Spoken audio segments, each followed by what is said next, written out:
Scorpio, your week commencing the 9th of February on the screen, your event chart. The week begins with the moon in Scorpio, but that is her fault. It's not her strongest location.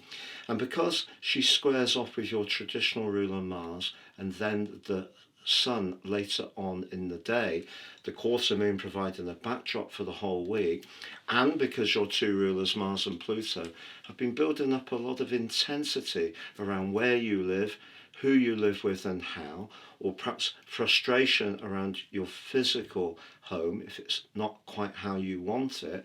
And also with Venus in that part of your chart, if there are decorative things you want to change or you want to move altogether, but clashing with Uranus in your sector of relating, if you're not quite seeing eye to eye with someone close to you, and it may be very close, like within the family or a partner or a parent, the energy can feel quite turbulent and thick as you come into this week.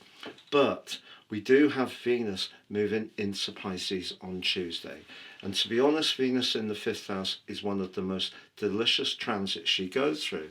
It gives you much more of a nudge to showcase the more glamorous part of your presentation. So you could think about some new clothes.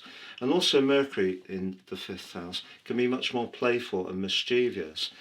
Now, for sure, as Mercury merges with the North Node at the heart of this week, something you've aspired to in terms of your creative output, or just having fun over the last year and a half, that's going to be part of your conversation midweek.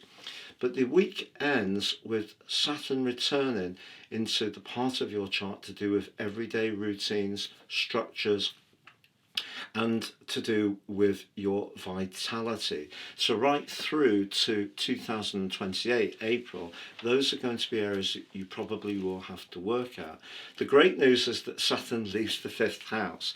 The 5th house can be joyful, and of course Saturn is not usually a bunch of laughs, but replaced as it is by Mercury and Venus for Valentine's Day. As you come to the end of this week, if there is someone you cherish, that's a very good combination. But just know that Sun squares off to Uranus as the week draws to a close. So that edginess that just seems to be around your connections to others, but how you feel, is really quite the theme, and it will be a theme for next week too.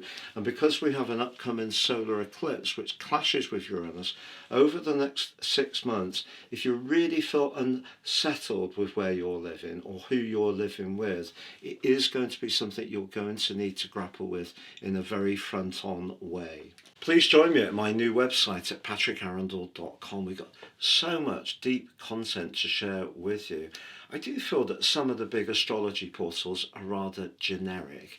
Ours comes very much from the heart. There's a sole purpose to what me, my wife and our team do, and I feel that really shows up in a powerful way. So please join us at patrickarundel.com.